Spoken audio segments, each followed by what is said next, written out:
For a long time, just getting by didn't sound dangerous. It meant you weren't rich, but you were okay. Bills were paid. Life moved forward. You didn't feel ahead, but you didn't feel panicked either. Today, that phrase means something very different. For many Americans, just getting by feels fragile. One small problem can knock everything off balance. In a moment, I'll explain why this shift happened quietly and why it's not a personal failure. Right now, the cost of just getting by isn't measured only in dollars. It's measured in stress, in constant calculation, in the feeling that you're always bracing for something to go wrong, a car repair, a medical bill, a slow week at work. These aren't rare emergencies anymore. They're expected interruptions. And when your financial life has no room for interruption, your nervous system never fully relaxes. Most people who are just getting by are doing what they were told to do.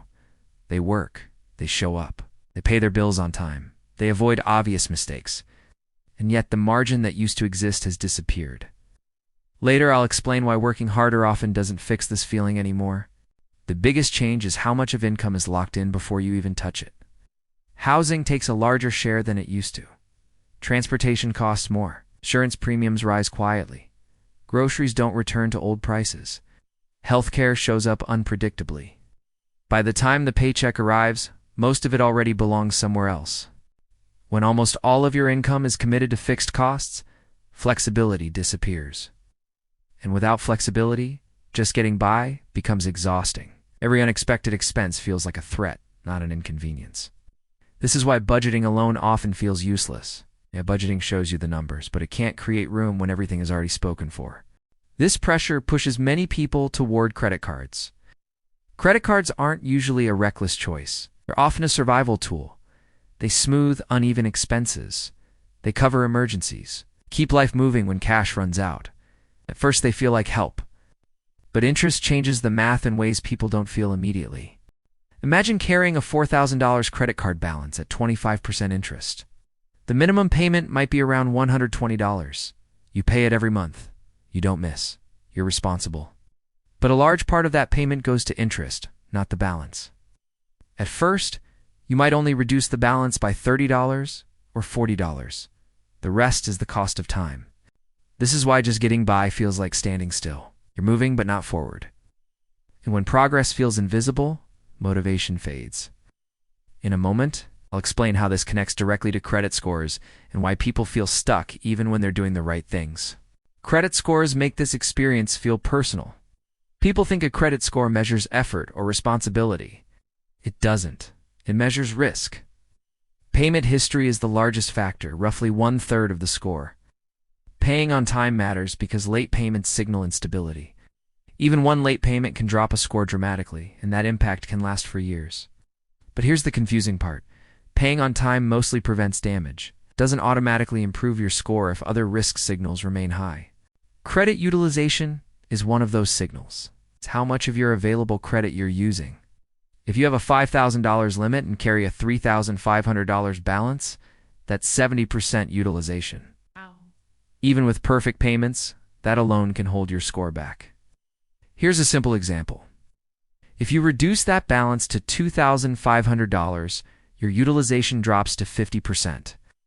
That single shift can do more for your score than months of on-time payments alone. This is why people feel like nothing changes until suddenly it does. The problem is that reducing balances requires margin. And people who are just getting by don't have margin, so the loop continues. High costs lead to credit use. Credit use keeps utilization high. High utilization keeps borrowing expensive. And expensive borrowing makes it harder to get ahead. In a few minutes, I'll show you where small breaks in this loop actually matter. When people live in this space long enough, they start making choices that feel logical under pressure. They focus on paying everything on time and assume that's enough. They spread money thinly across many balances to feel responsible. Or they chase fast money ideas because they're desperate for relief. None of these choices mean someone is bad with money. They're normal responses to stress. But this is also where people accidentally make things worse. Paying everything evenly can keep utilization high everywhere. Fast money ideas often come with risk, hype, or disappointment. And focusing only on behavior ignores the structural problem. There isn't enough room. This is where income comes back into the picture. but not in the way people usually talk about it. Willpower does not beat math. If income barely covers fixed costs, discipline alone won't create stability. You can cut small expenses, track every dollar, and still feel stuck. That's why income flexibility matters more than motivation. This doesn't mean working nonstop or chasing unrealistic side hustles. This means choosing slow, boring, predictable ways to add breathing room.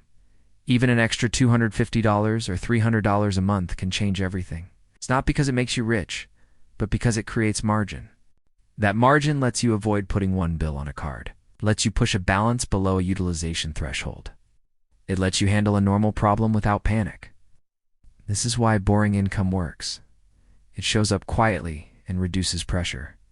Fast money usually backfires because it relies on timing, hype, or luck. Slow money works because it's controllable. Freelance work based on existing skills. Extra shifts that don't burn you out. Simple service work with steady demand. These aren't exciting, but they're stabilizing. The real cost of just getting by isn't just financial. It's emotional. It trains your brain to expect danger.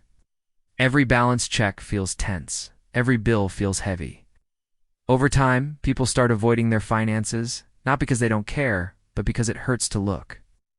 Credit scores don't help emotionally because they lag. You can be doing the right things now and see no movement for months. That delay makes people quit too early. It's understanding that delay is part of rebuilding trust with money. Now let's make this practical. Today, the goal isn't to get ahead. It's to stop new damage. Set up automatic minimum payments so nothing goes late.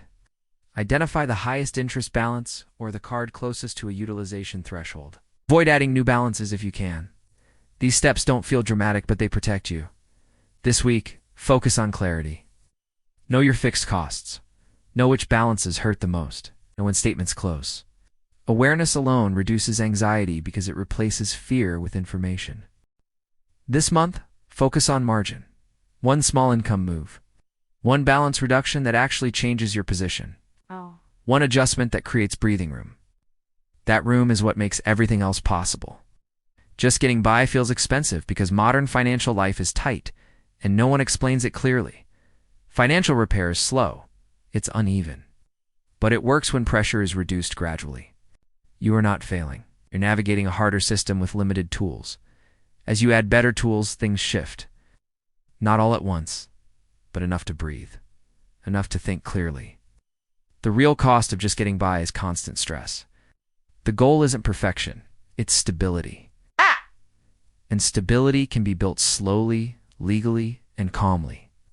If you want more clarity like this, grounded in reality instead of hype, there's more ahead. No pressure. Steady understanding, one piece at a time.